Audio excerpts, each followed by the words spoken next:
Hello and welcome to The Hop, a podcast designed to help marketers and business owners navigate the ever-changing landscape of marketing.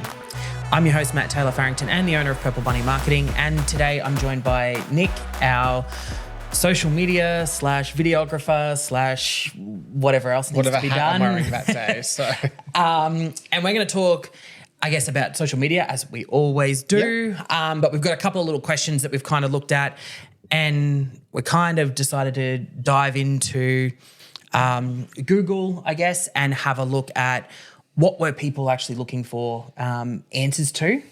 So we can try and address that through the podcast. Yep. Okay, so the first one that I saw is what makes content bad? And I guess I wanted to dive a little bit further into that and things that people that are quite easy and cost effective that they can do to avoid putting up bad content on socials. Sure. Yeah. So I guess we'll focus a bit more on video stuff today. Yes. So I'll take you through Film School 101.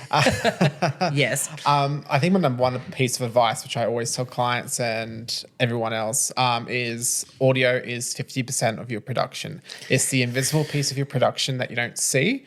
Yes. But if you hear and it's bad, then it's And it's all muffled. It's glaringly obvious. Like you can never tell.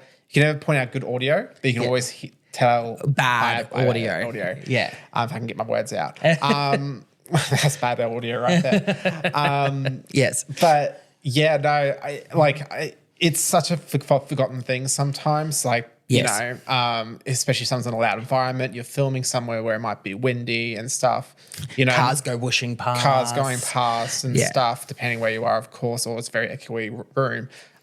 Like this is a little bit echoey at the moment because we haven't got a solid space for a podcast at the moment, but Yes. you know, I'm doing my best in post as well. There's a lot of editing that you could do these days, and there's a lot of changes to software, I guess, these days that are able to rip out a lot of that background So noise. like definitely like the Adobe Suite has really good like podcast settings, or they have a word for it. I don't remember what it is because I'm not looking at it right now. Yes. So they've gone really good at eliminating a lot of background noise and stuff. Yes. For that, it's not perfect, you know, because it does use a bit of AI, and if you do it all the way up, you sound like a robot. If it is really bad background stuff. Yes. But yeah. No, like bad content in my eyes is just something that doesn't look good, doesn't sound good, and even like the talent might not be putting in 100% effort as well. I think one, as from a video perspective, agreed. Yeah, you want to make sure that the person that's on camera wants to be there, because if they don't, it's just going to resonate. You can tell, and it's depressing.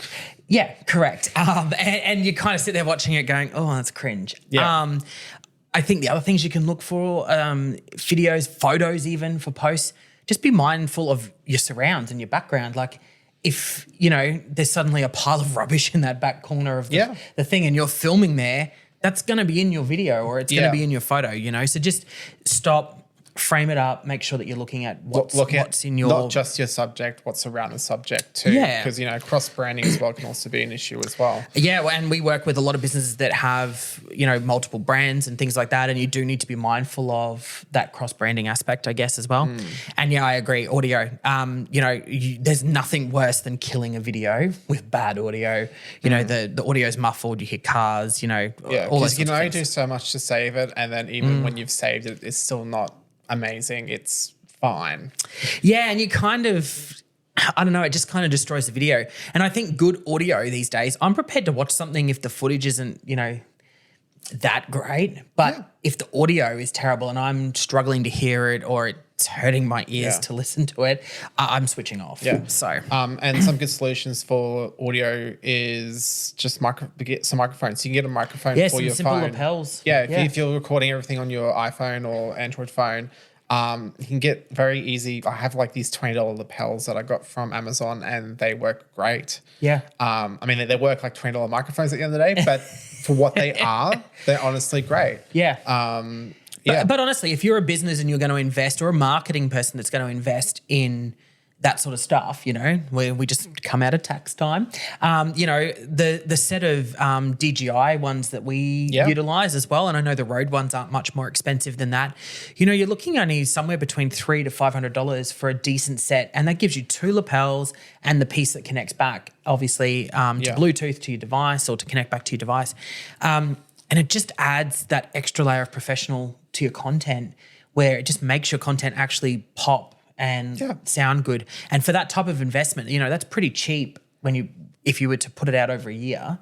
Oh yeah. That's cheap to make sure that you've got the best quality videos, basically. Or you just book us for some video work and Nick will come make sure it gets done properly. We'll use the ones that we purchase for you. So, all right. So I agree. I think, bad content, especially video content, audio is the number one. And then, you know, just some basic things like your surrounds and stuff like that. Yeah. And lighting. I mean, like we're lit up right now. With these are from Kmart or something, aren't they? Something like that. One's from Kmart, and I think the other one's somewhere else. I don't know. But, you know, simple lighting. Like it's not hard to buy some decent lighting these days. And I mean, Kmart does it amazingly. They've got I've seen all those things. And for the price of it, who cares if it breaks in 6 months? You know, buy another one. But yes, good lighting as well. All right. So moving along, I guess we wanted to talk about YouTube. You know, it's often the forgotten social media platform. Or when you talk about social media, everyone just kind of assumes Facebook and Instagram and all those sorts of platforms. You know, is it relevant for my business and, you know, businesses to be on YouTube? What's your kind of take on YouTube? In my opinion, if your business is posting TikToks or Reels, post YouTube Shorts as well. You might as well just cover all the bases and just get it done, because like it's just another platform to spread your word. And like on TikTok and Reels, they get the views on there. Yes. You know, the Reels that we post for the Hop do moderately well on there, basically on par with TikTok and stuff like that. So like, if you're making TikToks, put them on Shorts as well. There's 3 different short form content things that you can do. Do all 3, because there's no issue. There's no reason why not to be honest. Yeah, I agree. And I mean, I think the other beauty about YouTube is that you actually get a unique URL for each video asset to share it. So if it is something that you want to share around and utilize, you know, maybe it's a video about your services that you want to put out to, you know, potential clients and stuff, that they can click that link and most people can just watch it. It's the easiest way to watch videos, especially if you want to link it to your website or something. You want to have something on your website that's like a demonstration of a product or something like that. It's Agreed. The easiest thing to use to link to, you know, have it as a player on your website. Yeah, and it is. It's one of the most simplest to kind of integrate. Not only that, YouTube is hosting it. And so if I put my website hat on, if we had a website person sitting here, it's also great because it means it doesn't take up space on your website. Instead of hosting that website, the video on your website, you're hosting it off YouTube and allowing YouTube to kind of do the heavy lifting there. So this might be like a question. I'm asking you a question now with relating to SEO and stuff, because it's Google.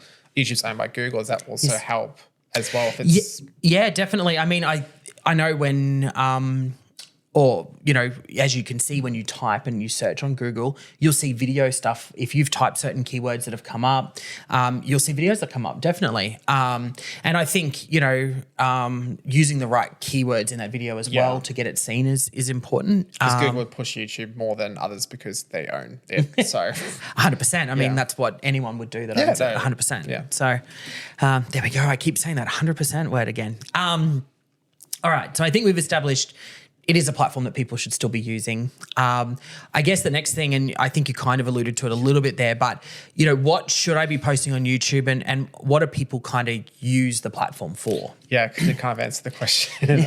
Obviously, like my go-to would be any, TikToks or Reels, Instagram Reels you have made. You can upload as shorts on YouTube. Yep. Easy, just another platform to upload your stuff to. Also mentioned as well, like if you're putting videos on your website as well, if you have products that you can demonstrate how to use or how to set up, then perfect on there. Like I've seen plenty of YouTube videos of even probably, did I see something for these microphones that we have right now? I think Rode had something on their channel, how to set them up and stuff like that. Yes. And that's one company, that's how they're using their YouTube channel for. I guess it's depending on your business, but honestly, product stuff is probably the way to go.